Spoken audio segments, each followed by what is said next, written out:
my pleasure to introduce Steve Sarsfeld, one of our past presidents, our videographer and owner of South Florida Video Productions, who will take us on a virtual walking tour of the Broadwalk on Hollywood Beach. And it also includes several of our Historical Society members. Okay, Steve, take it away. Okay, let's go.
I like your hat. Wow.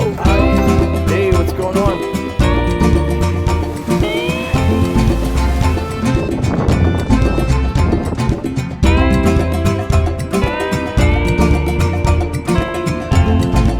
New friends on Hollywood Beach.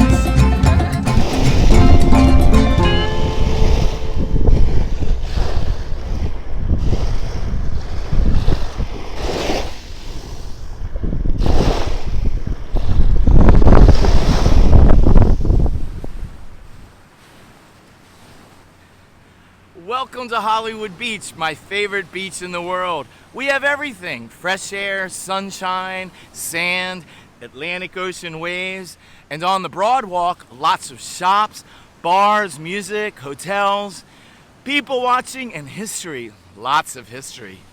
Why is it called the Broadwalk? Let's find out. Come stroll with me, meet some friends, and learn more about Hollywood Beach. Let's go! Woo!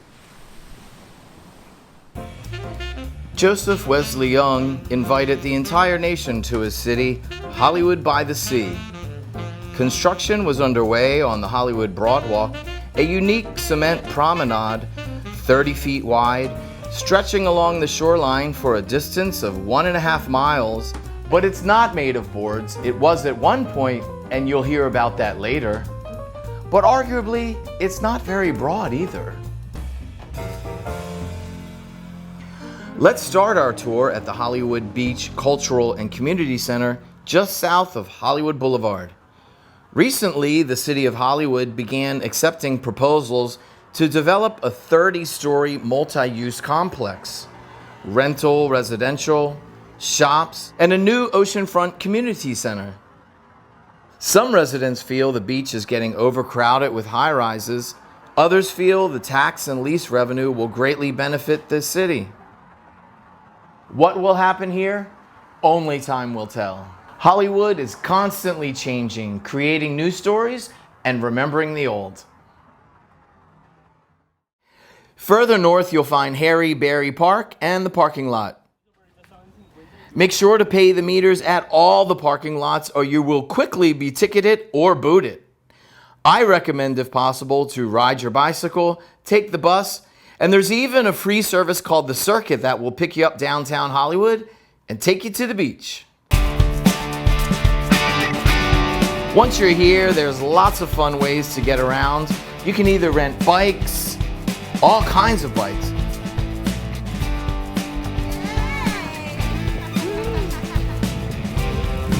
Rollerblade, four-wheel, walk, run, or whatever contraption. Just no motorized vehicles, no pets, and no skateboards. I don't understand this rule. And don't come on vacation and leave on probation. Hollywood Beach has also banned all styrofoam and single-use plastic in the restaurants, so don't bring it to the beach either. And please, don't litter.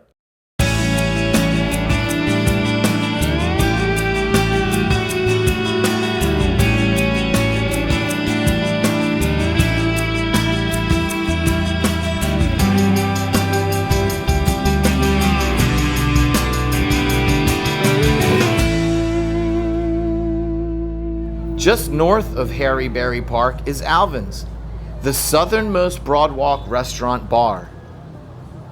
This was a sushi restaurant for years. The most notable building on Hollywood Beach is the Hollywood Beach Resort. It was built in 90 days, and some say it's haunted. To talk about Hollywood Beach, you have to talk about Joseph Young Jr. But the major thing that he was planning for his city was the boulevard would lead to the beach island with a major hotel set on that land. And it became known as the Beach Hotel, Hollywood Beach Hotel. Some of his ideas, in fact quite a few of them, he had already gotten from Long Beach, California, where he lived from age of 20, so 1902 to about 1915. And Long Beach was just developing as a resort while he was living there. So among other things that he saw them put in was a cement walk along the sand with shops on one side and sand on the other. So he built a broadwalk made of cement, pink cement. The pink cement blocks of the broadwalk ended up in North Lake after the 26 hurricane. And for a while it was just wood, but now it's back to being a broadwalk. And it was always the broadwalk. So Young's plan was to put his hotel not only on the island, but definitely overlooking the Atlantic Ocean. That was a step that he did. Fisher and, of course, Flagler had both built major hotels in Miami, but both of those faced Biscayne Bay.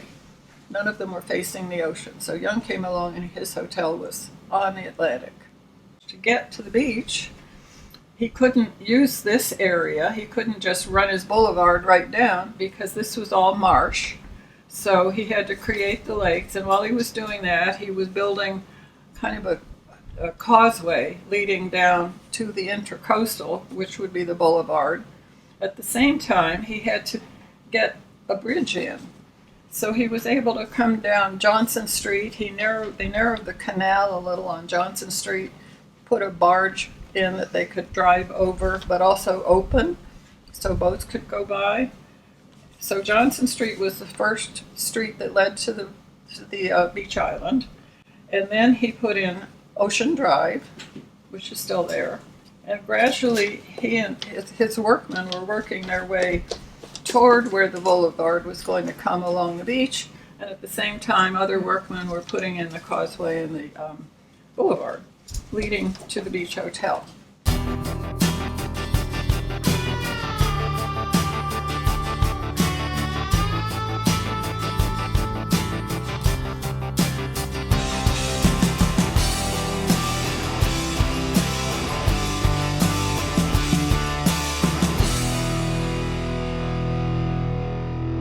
There was no other building at the time this thing was built that was more grand in Florida. It was the largest concrete hotel in the state when it was built. So over the years, because modern times and new hotels, it kind of went downhill a little bit, and then the State Department of Transportation built a new bridge over the Intercoastal Waterway, which caused the ramp to jut in front of the hotel and ruin the grand entrance, which there was fountains and gardens and landscaping. It turned into the Bible College for about 10 years. It was a gigantic college for seminary students. And then They decided they were going to sell because it was too big for them, and a group of investors bought it and thought that they would turn it into the Ocean Walk Mall, and it would be this fabulous oceanfront hotel and mall with shops and all this other stuff. Ocean Walk went bankrupt within 1 year. For some reason, it just never took off, and it's been in limbo ever since. When it was new, the finest shops were in that hotel. It was like the Breakers. It was like the Biltmore. It was like the National in Bal Harbor. This was not a cheap place to stay. It was very expensive to stay there. Eddie Cantor stayed there a lot. I mean, he even had a radio broadcast from the Hollywood Beach Hotel.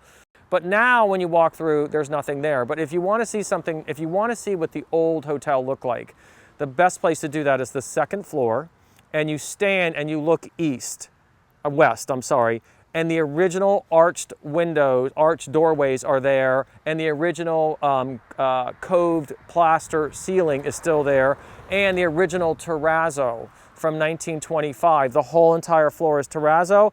If you want to know what the Ocean Walk Mall is today, there is a Facebook page called Abandoned Florida Sites.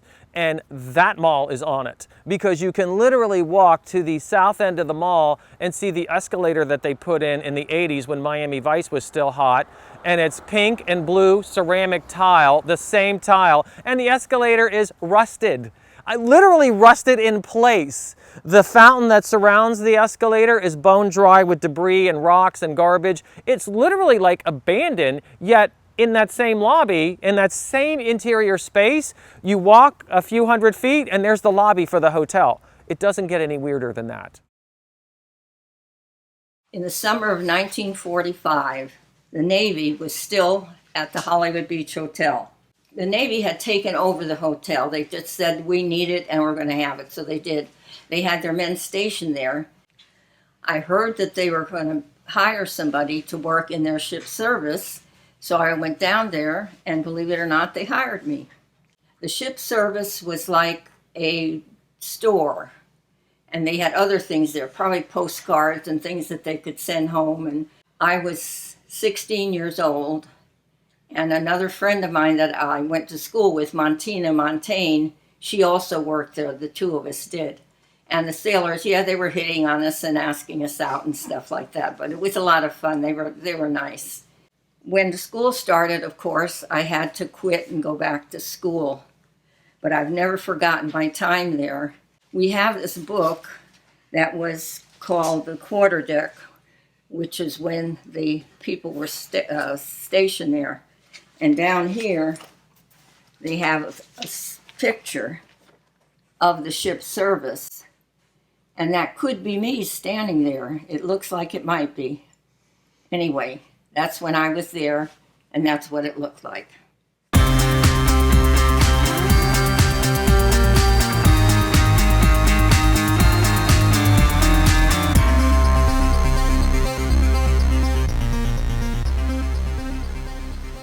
One of my favorite strolls, especially on a hot day, is a cool walk through what I call the catacombs.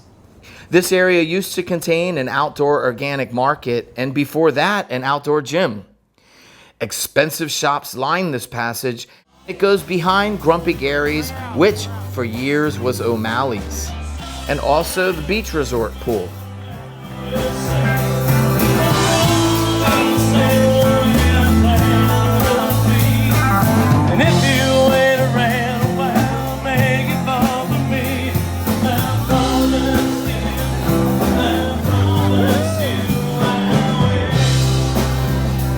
At night, let's say this alley gets very colorful and musical.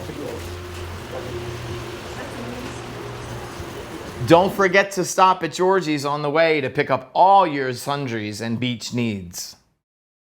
Unfortunately, our Grand Hotel sits in a perpetual state of decay, while the Breakers in Palm Beach and the Biltmore in Coral Gables have celebrated and readapted their historic hotels and are reaping the benefits of treasuring their past by preserving and using these important buildings.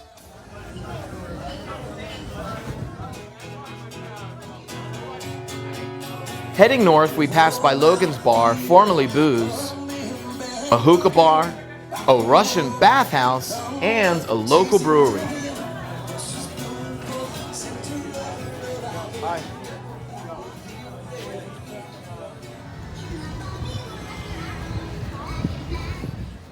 This is the old McGowan's, once a cultural hub in South Florida.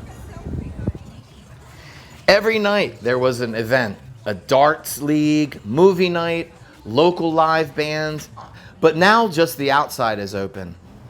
There used to be parrots out front. It was kind of sad because they were chained to their stumps, but at least you know when you go into the men's bathroom that you can still get those important items that men need. Do you remember the movie Porky's? This was the scene where Meat had his face stuck in the bowl of chili. It's full of really eclectic art and stuff. You really should check it out.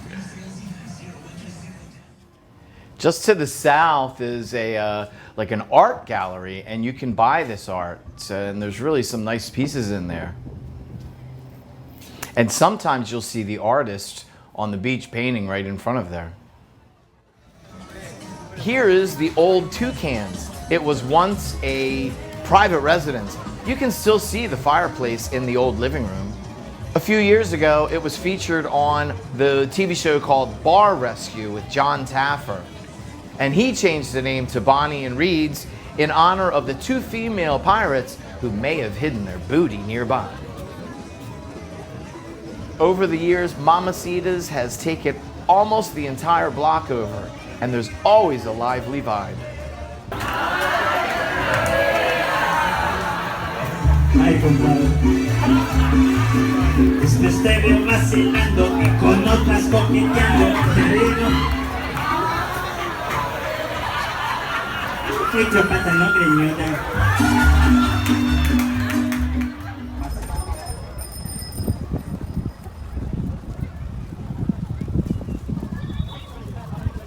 More 1- and 2-story mom and pop restaurants. One of my favorites is this Turkish place. They have great stuffed grape leaves.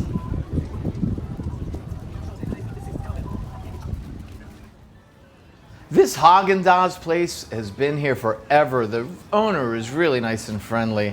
And then don't forget to take a picture with Madison, the mermaid. Hi, it's me, the gingerbread man. I'm here with Madison the mermaid on Hollywood Beach. Right up the way there is the Coral House Hotel.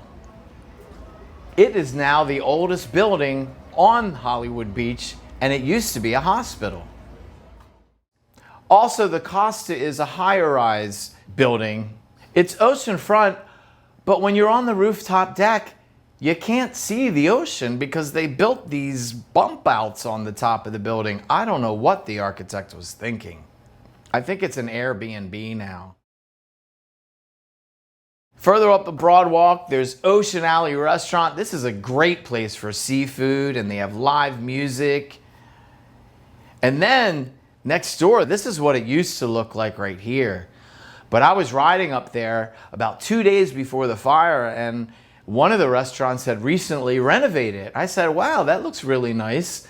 I'm gonna have to check that place out. 2 days later, it burned to the ground.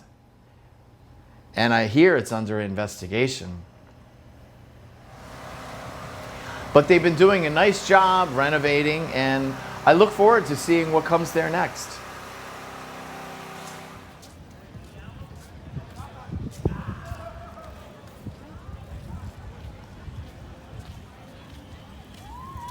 Here is the Sheldon Hotel. There used to be a Harley-Davidson apparel store on the first floor and a bar in the basement that was owned by the same owners as the famed Limelight nightclub in New York City. And on the corner, my friend Dave Levine used to paint your portraits before he moved to downtown Hollywood. Where are we and why is this place so special? We're in front of the Sheldon Hotel. And it had a gift shop, and my friend owned it, Ruth Trotter. She sold fruit to send to families all over when you came here for a vacation, and nice jewelry, lovely people. It was fun. It's seasonal. It was closed. Well, very few people here in the summer. The beaches were beautiful, but there was nobody here.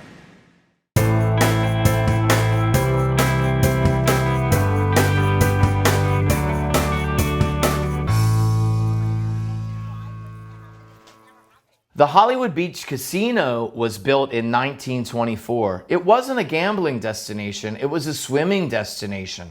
With 824 dressing rooms, 80 shower baths, a shopping arcade, and an Olympic-sized saltwater swimming pool fed from the ocean.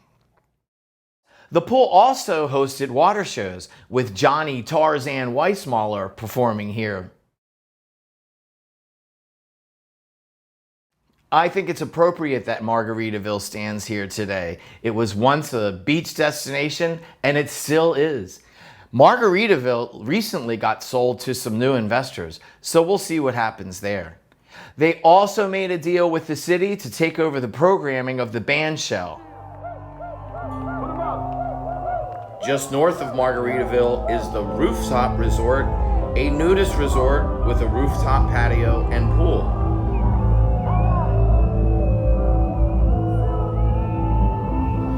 Almost every night from 7 to 9, there is a live band at the bandstand. Mostly classic rock and country and salsa, but occasionally some disco, jazz, or classical music, or tango. And rolling. Okay, this is the south side of the casino pool. This is where the baby pool was.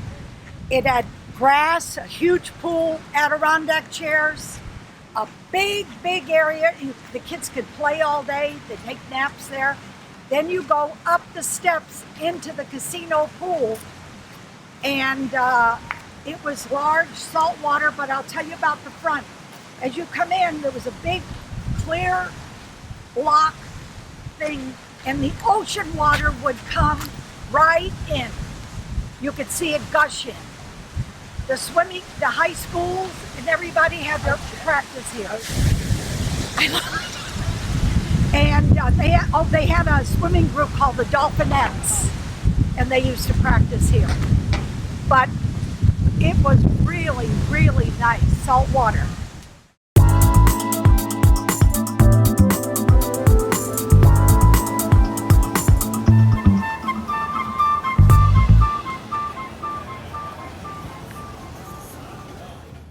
Heading towards the Intercoastal, you'll see Rocco's Pizza.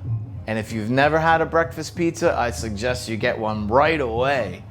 For less than $20, you can feed 4 people.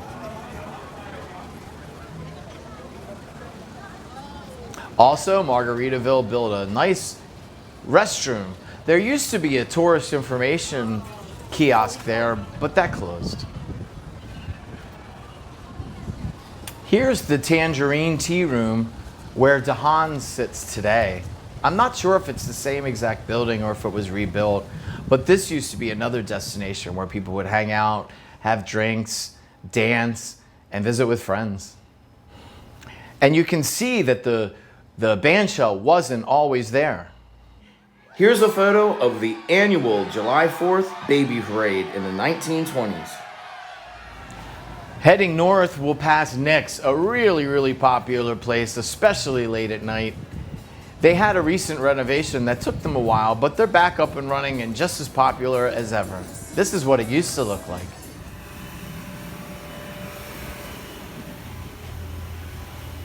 That was called the Beach Grill.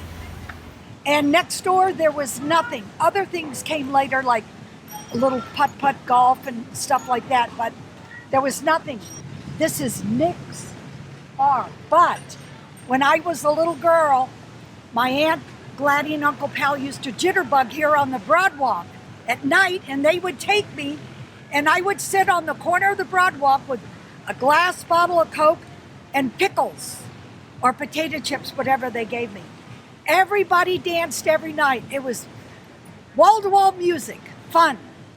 And maybe there was a little shop down there. But between here and Johnson Street, there was nothing except the beach. And everybody had big black inner tubes from trucks. That's what we use for the ocean. On the south side was Harry's restaurant.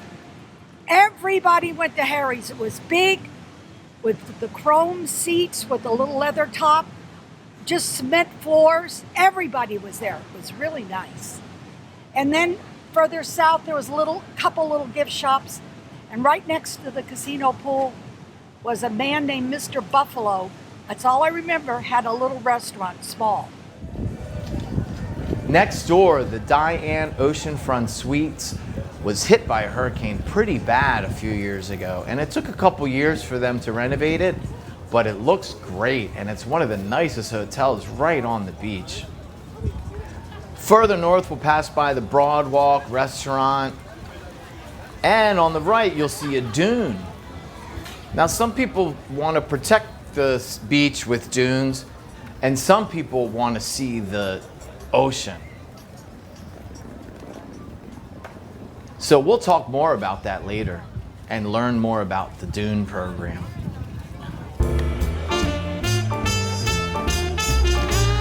Past Florio's Pizza, grab another slice, and we're in Charno Park. Charno Park has a kids' water play fountain and a great outdoor gym. They're also the home to the historic paddleball court.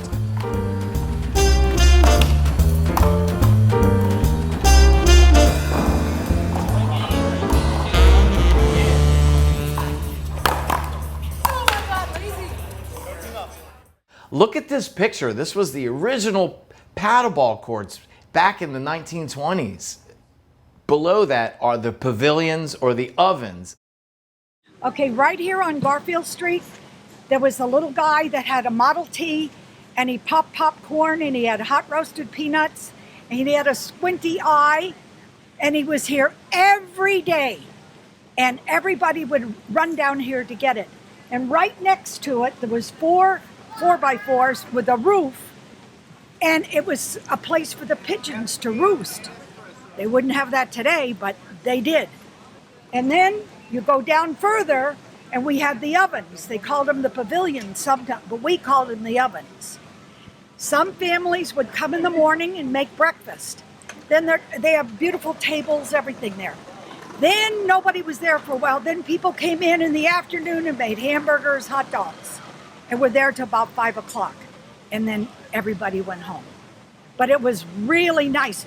The grills were like this, big iron. Oh, and it was always clean. Nobody left trash. And they had a big pine tree. I think it was about that big around. And all the Italian people that I knew used to come early and grab all those spots. And then there was one over by the ovens. Another one, but not quite as big. But of course, there's none now. And the paddleball court, it's right back there. Everybody went there right after school and during school. I didn't play, but my kids did. Right along the beach from Garfield Street to a little past Johnson, they had telephone poles.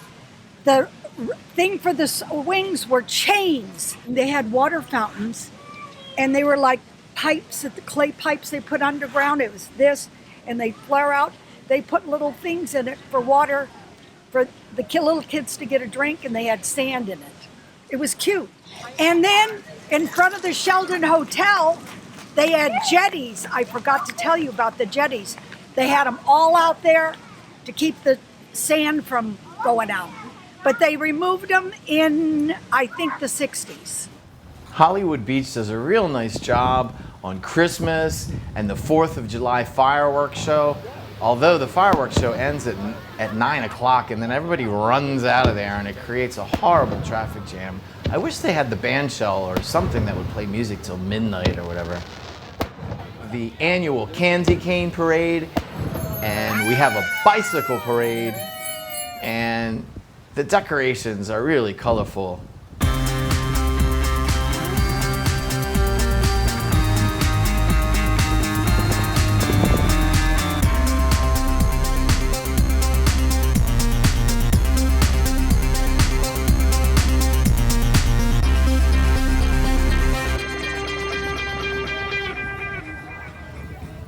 this is a nice aerial photograph of Hollywood, and it's from about I-95. It looks like this was under construction at the time. This is Hollywood Boulevard and the different circles heading out toward the beach. And here is the Hollywood Beach Hotel. This is South Lake, this is North Lake, and then if you just follow my finger along here, this point right here is Johnson Street. And just a little bit north of Johnson Street is Garfield Street. And Garfield Street is a place that I spent time at in the early 1970s when I was a teenager. And my friends and I would go there and we'd hang out at the beach.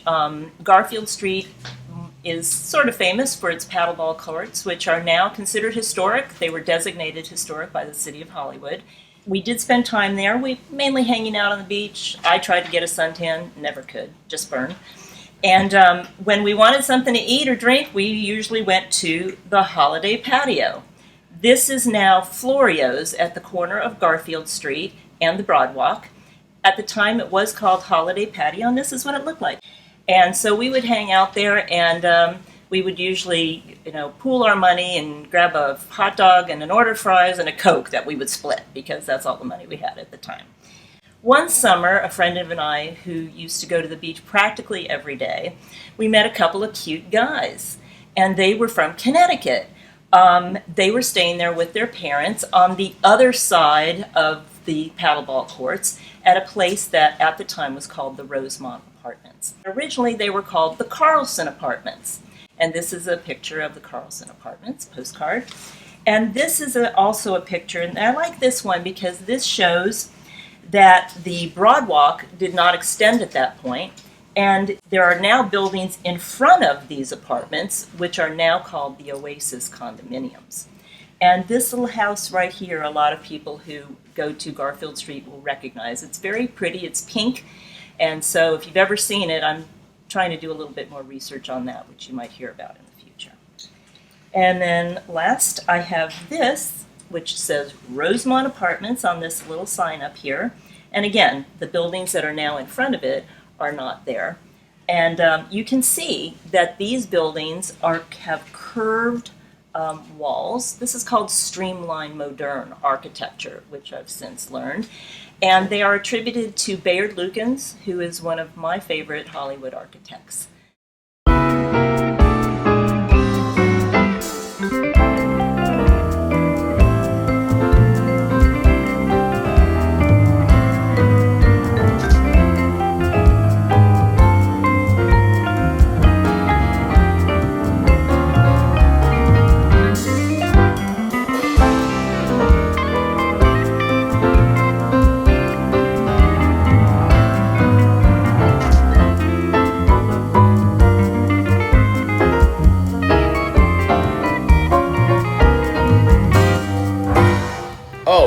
This is the bike path.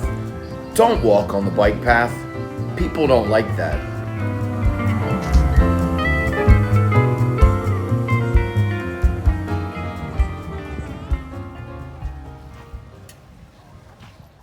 My parents brought me to Hollywood, Florida during the summertime of 1957. I was 10 years of age at the time, and we checked into the Sands Apartments on Hollywood Beach. When I was in my hometown of Spencer, West Virginia, I used to go swimming at a very large public swimming pool. When I arrived in Hollywood at the Sands, there was a whole ocean of water right before me. I was thrilled because I loved swimming. And so one of the members of the staff at the Sands took me out and showed me an imaginary line, and that I was not to go beyond this particular point. Otherwise, I might be bitten by barracudas. So I would go out and I would swim, and of course, once in a while, I would go beyond the imaginary line, and I did start thinking about those barracudas, and I would swim back to shore. Of course, over the years, I've gone back to Hollywood Beach a number of times, but I have yet to see a barracuda. The end. Further north, you'll see the Marriott Hotel, one of the larger hotels. It's very popular, has live entertainment, good food.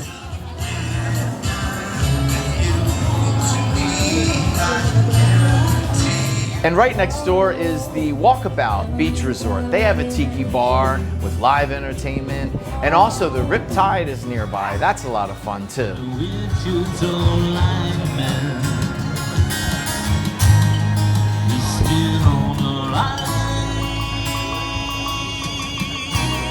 Further north, there's Ocean's 13. Ocean's 13 used to be Ocean's 11, and the same owner owned a bar in Hallandale on Federal Highway. Well, that was years ago, and Ocean's 13 was closed for a while. Then it opened up as Ocean's 12, and now it's Ocean's 13. Just do yourself a favor, when you're on the beach, stay hydrated. On July 4th, I saw 3 people being carted away for dehydration. So drink up water. Again, there's a few more really colorful, fun houses all up and down Hollywood Beach. A lot of them are available for Airbnbs, I hear, but I've never stayed in one.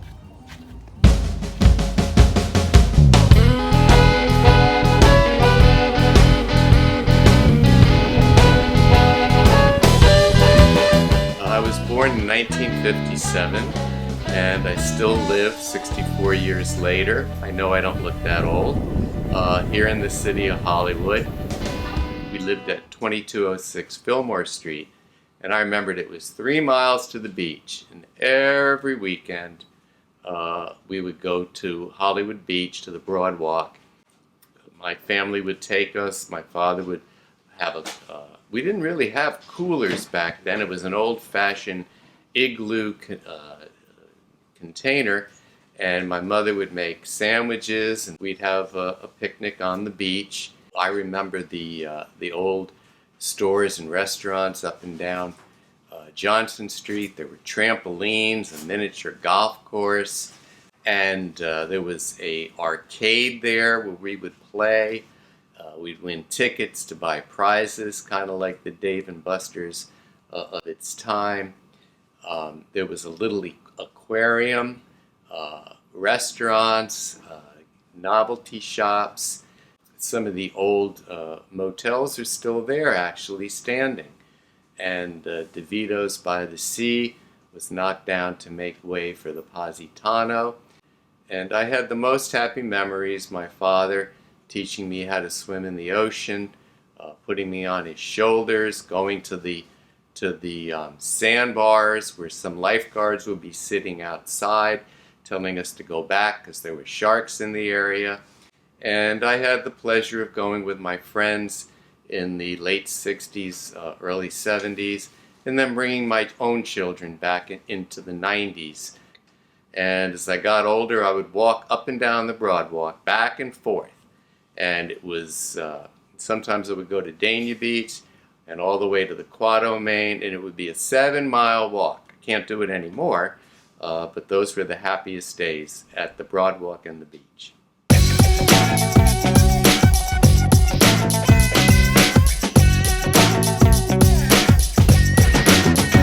Development of Hollywood continued at a rapid pace until September 18th, 1926, when the Great Hurricane hit the area and left hundreds dead. The resort community would rebuild, but not before Young's Hollywood by the Sea went through bankruptcy, and many of the city's initial investors and speculators sold at a loss. Dania Beach and Hallandale Beach petitioned to be annexed into the city of Hollywood, but after the 1926 hurricane and bankruptcy, they didn't want anything to do with that and withdrew their offer. Something you may not know about the 1926 hurricane, which obviously was disastrous in Hollywood. People seem to think in general that they didn't know what hurricanes were, or that they didn't even know that this one was coming. That's not actually true. They being the weather people in Miami, were actually saying, ships at sea are now telling us there's a major storm coming and we think it is going to track your way. Word did get to Hollywood about this major storm coming, through telegraph, and they also had train signals. They had ways of announcing it. But the city of Hollywood didn't take action immediately. You know, they had 24 hours to warning, but they didn't take action. Well, the reason was their leader, Joseph Young, the leader was actually out of the city. He wasn't there. He wasn't in contact, particularly with anybody in the city, because he was up north buying more barges as he was building the city. So the second and third and fourth in command tried to figure out quickly what to do, and they didn't have wood to cover the windows. They really didn't have any plans. Last minute, they were boarding windows up. And on the beach, they did get people to leave the beach. Mostly they could go into the beach hotel, the major hotel that Young had built. It was completed. So at least 100 or more people were in the beach hotel during the storm. It became an island when the storm hit. It's been standing, obviously, all this time, so it was very, very solid. A few windows blew out. The hotel was really so solid, but the water went completely through it, the ground floor totally through it, creating to the Intracoastal Canal, and filled that ground floor with sand. But Young was able to clean up the hotel and open it 2 months later for the 1926-27 season. If you'd like to read in detail about really anything about the founding of city, try my biography of Joseph Young. But we have 20 oral histories of people, most of whom went through the storm, and their various stories are quite interesting.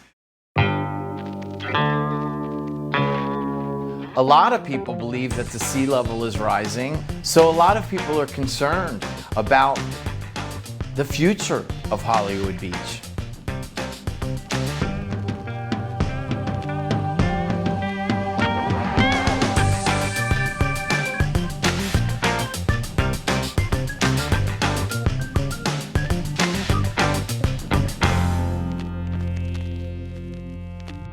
In 2009, I live on the beach on Harrison Street in A1A. And in 2009, when the water would come up on the king tide, it was like this. And you say, oh man, there's some water. And then in 2011, that water was like this deep during the king tide. This year, it was this deep on the king tide. And coming right over the wall on the Intracoastal, right onto A1A. So as I understand it, they're talking to the Army Corps of Engineers, and I'm glad they're talking to them, but nobody's doing anything about this problem. There's been talk of a seawall. You know, we make a seawall here in Hollywood and then flood Hallandale and Dania, or are we going to go from that cut to that cut? There's nothing happening except procrastination, and the Earth doesn't really care. Actually, it's trying to heal itself. So that's what's going on. So back in September, we had a group of volunteers from Sealand, the cargo hauling company.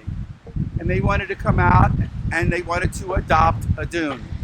So their corporate sponsor, their corporate partner, Dream and Green, and of course Youth Environmental Alliance came out here with approximately 20 volunteers, and we planted over 2,000 sea oats here. And I don't think some of them really understood why it was important, but I hope they'll come back here one day and they'll see their efforts were for a good cause and they actually were effective. And I hope for generations to come they will bring their children and also show them the work that they did. So we're going to go down to the other part of the dune, and we always provide educational, information as well. And this is the sign that we posted here on this dune, which describes the program and why dunes are important.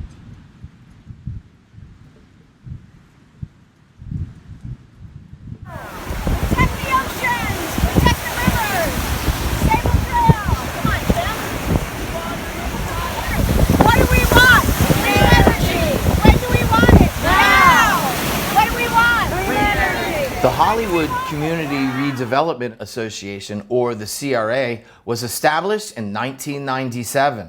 The CRA and the city built a retaining wall, Moby mats for handicapped access, showers, water fountains, restrooms, planter boxes, benches, and a lot more. The new LED light fixtures with shields decrease the light pollution and create a safer environment for nesting sea turtles. When the retaining walls were first built, they had neon light inserts, and it was pretty magnificent. They changed colors and everything. But within about 6 months to a year, it all rusted out. If you go down to the south part of the Broadwalk where we started, you can still see some of the glowing neon lights in the Broadwalk. But my favorite feature are these mosaics that feature different things about Hollywood.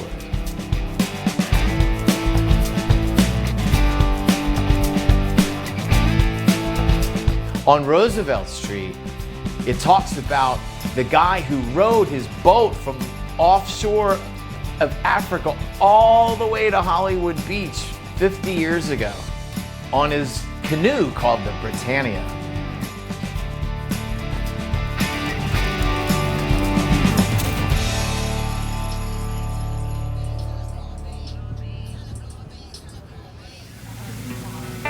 The last major building that you're going to see on the Broadwalk is the Positano. It was built within the last 10 or 15 years, and it's an upscale condominium complex. Next door at North Beach Park, there's a tower that you can climb up. Before the Positano, you could see all the way down to the beach, all the way clear down to Miami. The tower has been closed the last couple times I went to see it. I don't know what's going on, but who knows, maybe they're gonna build a taller tower to look over top of the Positano. Wouldn't that be nice? Further up in North Beach Park, at the end of Sheridan Street, are the picnic areas. It has grills, picnic tables, lots of sea oats you can sit under and be shady. It's a really good time to spend a Saturday or Sunday, but get there early because it fills up quick. Also, there's Zach's Snacks, which features barbecued ribs. I haven't had them yet, but I'm gonna try them. All up and down this area is metered parking and also entrances so you can enter onto the beach. This part of the beach tends to be a little less crowded, especially during the week. So let's go for a swim or build a sandcastle.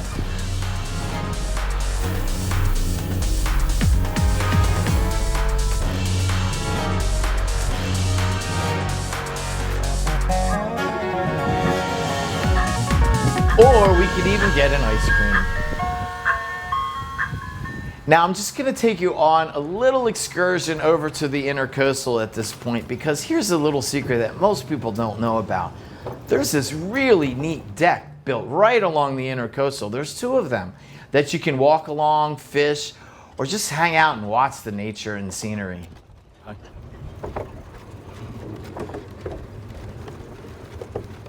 Keep heading north and you'll come to the Carpenter House. This was once a private residence, but it's now a community center. There's a rescued handicapped turtle that lives in the swimming pool. Over by the Carpenter House is where the Lions Club has their trash cleanup. Join them next time. Lions roar! Beach Clean Patrol! Let's go, everybody! Join us! Join us next time! And heading further still, you'll come to this pathway.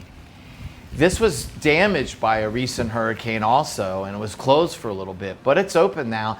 And if you walk or ride your bike alongside it, it'll lead you right up to the Dania Beach Pier. So as a final excursion, let's take a quick ride on the water taxi. If you haven't taken the water taxi up to Fort Lauderdale, you should. Take the early boat, spend the day in Fort Lauderdale, and come home on the last boat. It launches from Margaritaville's 5 o'clock somewhere bar.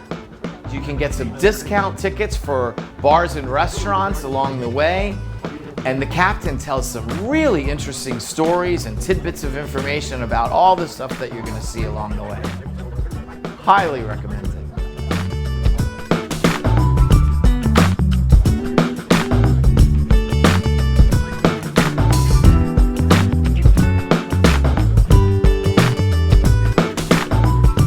Here's Here's an abandoned dock that's going to be undergoing some change soon, I hear.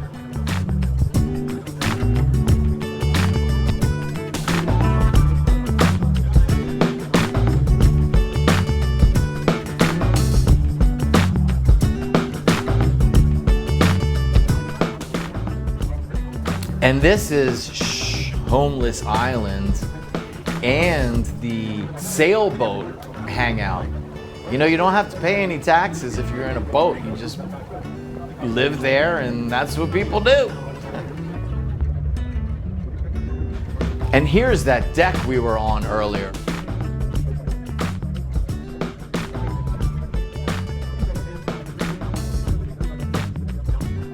Further north, you'll see Tiki Tiki.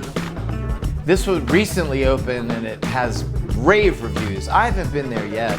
Before it used to be Jimbo's. That was a lot of fun. They had karaoke and great times. And before that, it was Martha's.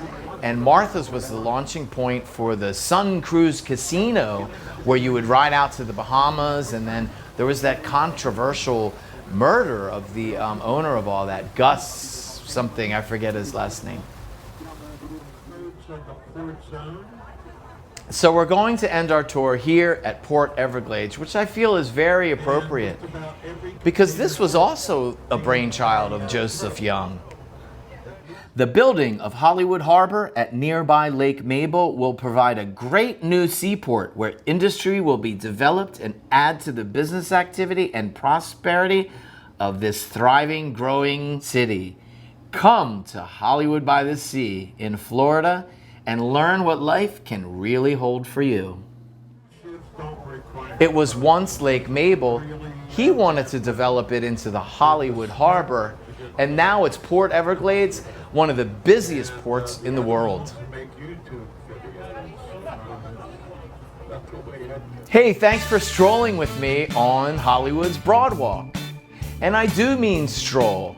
When you visit, walk slowly, stroll, take in the sights, the sounds, the smells, the synergy of my beach, your beach, our beach, Hollywood Beach. I'll see you on the Broadwalk, or maybe on Surf Road, but that's another story.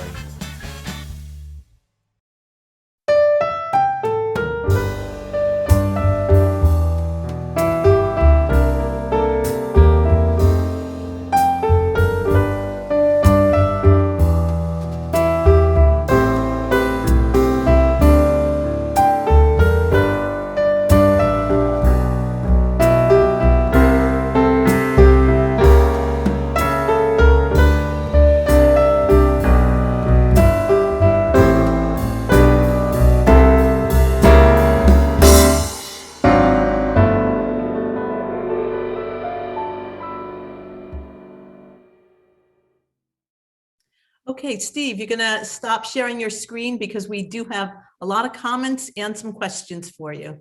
And you have to unmute yourself. Hi. Hey, Steve, how do you want to work this? Do you want to just add anything? Well, or we answer have, I some see questions? 25 chats in here. I didn't want to talk about them as we were rolling because I know it gets the chat thing goes on. But Karen, I think, wanted to say a few things, right? Well, answer the chats first and answer the questions first. He and Oh. Joan are going to share answering them. Yeah, if we're not able to get to your question today, go ahead and email the Historical Society. Visit the website. There's a hyperlink right on the website. You can email, and they'll answer your question. Or stop by Tuesdays or Thursdays. What time? 10:30 to 2. And Dr. Joan Michelson is here. Thank you very much, Dr. Joan, for all your advice. I really appreciate it. I want to thank Clive Taylor and Karen Albertson Newman. Karen, it was her idea for me to put this together, this video. And I basically, I own a video production company and I love to make videos. And since about 2014, I started recording stuff on my phone. So in the last, I literally, I was extremely busy. So I literally put this together in the last 3 days editing. I haven't been getting much sleep. I woke up this morning at 3:30 a.m. and started to finish the edits. But anyway, Answer the question. What's the question? She's gonna If ask. if anyone has a question, they can just unmute and then make sure to mute themselves again. Steve, I just want to thank you so much. One thing you didn't mention, and maybe it's not historical, but one thing that gets to me every time I walk on Hollywood Beach are the languages that I hear. It's unbelievable Absolutely. that you hear. It's really- I don't just hear 2 or 3 languages, and I'm talking every single time I'm on that beach. It's just a real mecca for, I think, international travelers or visitors. Definitely a worldwide destination. Absolutely. And you know, the keeping it that small town charm, I think, is very important to lots of people, and especially the Hollywood Historical Society. You know, there's things going on also downtown with the historic bank building that underneath that facade, there's still that columns there. There's still that beautiful architecture, and it just needs to be appreciated and highlighted for what it is. Like the Hollywood Beach Hotel, there's no reason that thousands of feet of oceanfront property are just sitting there vacant. I mean, it's ridiculous.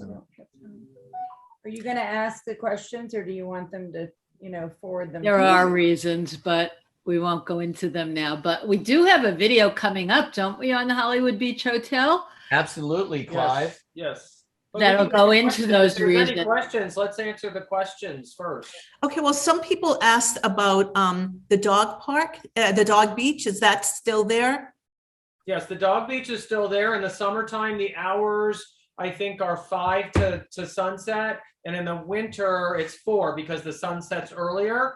It's a great beach. That was a big battle getting that dog beach. A lot of people, there was a lot of opposition for some reason, but it did prevail. And it's a fantastic place to go, even if you don't have a dog, to watch the dogs play on the beach. Hey, Clive, why don't you tell them where that is? It's Custer Street. Great. And there was a question, I actually asked the question about if anyone has access to that second floor. You answered it, but if you could just go into that. If you want to go see that, what do? You just walk in? Oh, you from the beach side, you walk behind Grumpy Gary's. From the ocean side, just walk into the main entrance of the hotel.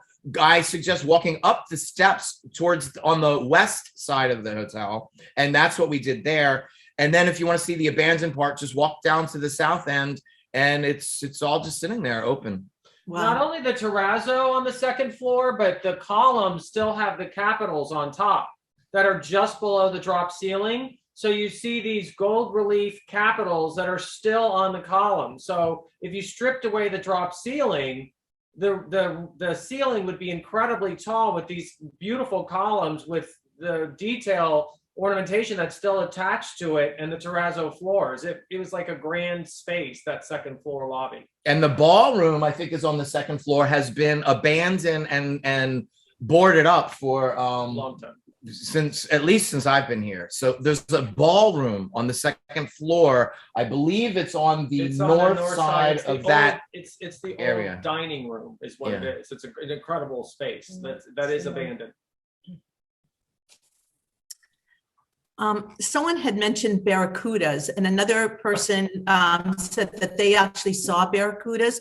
I want everyone to know that 2 weeks ago, I am not making this up, I saw a group of manatees on Hollywood Beach. They were in the water, manatees, and they were playing around. I have a video and a picture if anyone wants to see it, and then they swam away. But they were very close to the shore, like you could almost touch them. Apparently, they were much more prevalent in all the canals. I hear they're not as much. Well, but in the early You go part of out early in the day, and when the water is flat, you can see a lot of very interesting sea life. Yeah, Hi, Robin. Hey, guys. Any other questions? Steve, you had so many great comments and a lot of wonderful nostalgic stories from people and their memories. You brought up a lot of memories for people today. So thank you. Thanks for having us, Friends of the Historic Library. Great program. Okay, this will be available on video for all of your friends who missed it. Steve will be uploading the video on the Historical Society site. We'll put it up on the Friends.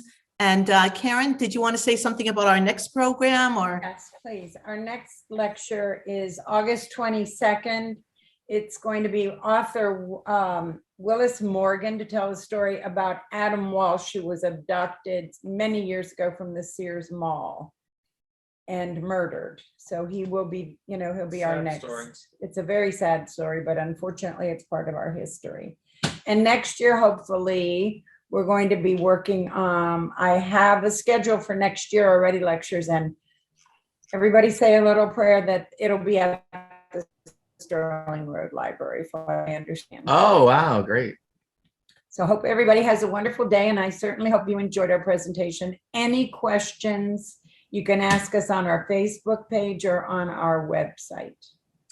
Okay, one of the comments just said, now that you're finished, everyone should get up and go to the beach. Let's go to the beach. Bye. Yeah, bye. Great job, everybody. Didn't have to Great sell it to job. them, did you?